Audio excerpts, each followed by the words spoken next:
Hello guys, ജിമിഗി വ്ളോഗ്സിലേക്ക് എല്ലാവർക്കും സ്വാഗതം. ഇന്ന് നമ്മൾ ഒരു 4 മണി പലഹാരമാണ് ഉണ്ടാക്കാൻ പോണത്. ഒരു കൊഴുക്കട്ടയാണ്. ഇത് കാണുമ്പോൾ നിങ്ങൾ വിചാരിക്കും സാധാരണ കൊഴുക്കട്ടയാണ്, പക്ഷെ അതല്ല, ഇത് ചെമ്മീൻ കൊഴുക്കട്ടയാണ് ഉണ്ടാക്കാൻ പോണത്. അതിനുവേണ്ടി നമ്മൾ എന്ത് ചെയ്യണം? ഒരു 1.5 കപ്പ് പൊടിയെടുത്ത് നന്നായിട്ട് വെള്ളം തിളപ്പിച്ച് ഉപ്പും ഒരു നുള്ളു വെളിച്ചെണ്ണ ഒഴിച്ച് വെള്ളം തിളപ്പിച്ചിട്ട് പൊടി നന്നായിട്ട് കുഴച്ചെടുക്കുക. നമ്മൾ അപ്പത്തിനും ഇടിയപ്പത്തിനൊക്കെ കുഴക്കൂലേ, അതുപോലെ പൊടി കുഴച്ചെടുക്കണം. നമുക്കിനി ഫില്ലിങ് തയ്യാറാക്കിയാലോ? അതിനായി ഒരു ചട്ടിയിൽ എണ്ണ ചൂടാക്കിയിട്ട് ഇഞ്ചിയിട്ട് മൂപ്പിക്കണം. ആദ്യം തന്നെ ഇഞ്ചിയിട്ട് ശേഷം ഒന്ന് ചെറുതായി ഒന്ന് വഴന്ന് വരുമ്പോൾ സവാള ഇടണം. സവാളയും നന്നായിട്ട് വഴറ്റിയെടുക്കണം. ഇതിപ്പോൾ എല്ലാവർക്കും കഴിക്കാൻ പറ്റും, ഷുഗറുകാർക്കൊക്കെ കഴിക്കാൻ പറ്റും. നമ്മൾ സാധാരണ കൊഴുക്കട്ട അങ്ങനെയല്ലല്ലോ, ഷുഗറുകാർക്കൊന്നും കഴിക്കാൻ പറ്റത്തില്ല. ഇതാവുമ്പോൾ എല്ലാവർക്കും കഴിക്കാൻ പറ്റും. നല്ല സ്പൈസിയുമാണ്, പിള്ളേർക്കൊക്കെ നന്നായിട്ട് ഇഷ്ടപ്പെടും. കുറച്ച് കരിവേപ്പില ഇടുക, അതും നന്നായിട്ടൊന്ന് വഴറ്റിയെടുക്കുക. നിങ്ങളിങ്ങനത്തെ ഡിഷൊക്കെ പരീക്ഷിക്കാറുണ്ടെങ്കിൽ ഒന്ന് കമൻറ്റ് ചെയ്യണേ. പിന്നെ നിങ്ങളുടെ എല്ലാവരുടെയും ലൈക്കും ഷെയറും സപ്പോർട്ടും ഒക്കെ ഞങ്ങൾക്ക് ആവശ്യമാണ്. ഇതിപ്പോൾ സവാള നന്നായിട്ട് വഴന്നിട്ടുണ്ട്. അപ്പം നമുക്ക് ചെമ്മീൻ ഇട്ട് കൊടുക്കാം. ചെമ്മീനത്തിൽ നമ്മൾ ഉപ്പും മഞ്ഞൾ പൊടിയും പച്ചമുളകും ഇട്ട് വേവിച്ചതാണ്. അപ്പോൾ അത് നന്നായിട്ടൊന്ന് വഴച്ചെടുക്കണം.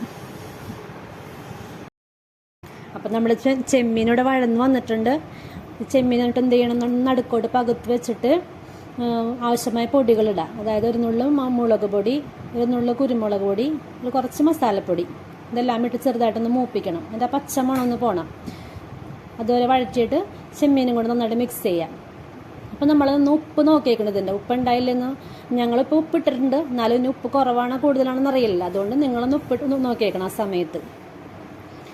ഇനി നമുക്ക് കുറച്ച് തേങ്ങ ഇടാം. തേങ്ങയും കൂടെ നന്നായിട്ട് മിക്സ് ചെയ്യണം.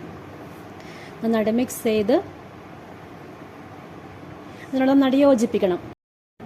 അപ്പം നമ്മുടെ ഫില്ലിങ് ഇവിടെ റെഡി ആയിട്ടുണ്ട്. എന്നിട്ട് നമ്മൾ നേരത്തെ കുഴച്ച് വെച്ച മാവ് പൊടിയില്ലേ, അതിനകത്തേക്ക് കോഴിക്കോട്ടയുടെ ഷേപ്പ് ആക്കിയിട്ട് ഈ ഫില്ലിങ് നിറച്ചിട്ട് ഒരു അപ്പച്ചെമ്പിൽ ആവി കയറ്റി നമ്മൾ ഈ കൊഴുക്കട്ടയൊക്കെ എടുത്ത് വെക്കണം. ഒരു 5 മിനിറ്റ് ആവി കയറ്റി കഴിഞ്ഞാൽ കൊഴുക്കട്ട റെഡിയാവും.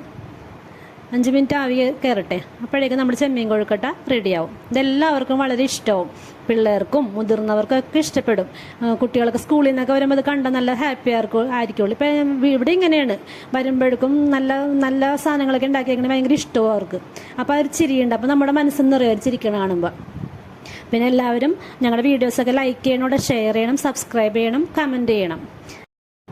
അപ്പം നമ്മുടെ കൊഴുക്കട്ട, ചെമ്മീൻ കൊഴുക്കട്ട റെഡി ആയിട്ടുണ്ട്. എല്ലാവരുടെയും ടേസ്റ്റ് ചെയ്യാൻ വന്നേക്കണ ആരാണെന്ന് അറിയോ? ശങ്കരനും കുഞ്ഞുണ്ണിയും. അവരിന്ന് എന്താ പറയണേ നമുക്ക് കേൾക്കാം. എടുക്കാൻ പോയേട്ടാ, എടുത്ത് കഴിച്ചിട്ട് നോക്കവരെന്താ പറയണേന്ന്. എല്ലാവരും ട്രൈ ചെയ്ത് നോക്കണം കേട്ടാ. ഞങ്ങളിവിടെ നേരത്തെ ട്രൈ ചെയ്തേക്കണതാണ്. നല്ല ടേസ്റ്റാണ്. അതാണ് ഞാൻ ഇപ്പോൾ പിന്നെയും ഉണ്ടാക്കി നോക്കിയത്. കുഞ്ഞുണ്ണിയാണ് കഴിക്കണത്. ഇപ്പോൾ കുഞ്ഞുണ്ണി എന്താ പറയണത് കേൾക്കാം കേട്ടാ. കുഞ്ഞുണ്ണിയാണ് സൂപ്പറാണെന്ന് പറയണത്. ശങ്കരൻ പറഞ്ഞ എന്താണ്? നോക്കി കഴിച്ച വേഗം. സൂപ്പറാണാ? ശങ്കറിന് ഇഷ്ടപ്പെട്ടിട്ടുണ്ടാവും, പൊളിച്ചെന്നാണ് പറയണത്. ഓക്കെ എന്നാൽ. അപ്പോൾ ഇന്നത്തെ വീഡിയോ ഇത്രയേ ഉള്ളൂ. എല്ലാവരും ലൈക്ക് ചെയ്യണം, ഷെയർ ചെയ്യണം, സബ്സ്ക്രൈബ് ചെയ്യണം. അപ്പോൾ കൂട്ടുകാരെ, അടുത്തൊരു നല്ലൊരു വെറൈറ്റി ഡിഷുമായി ഞങ്ങൾ വീണ്ടും വരും. അതുവരെ എല്ലാവർക്കും ടാറ്റാ ബൈ, സീ യു.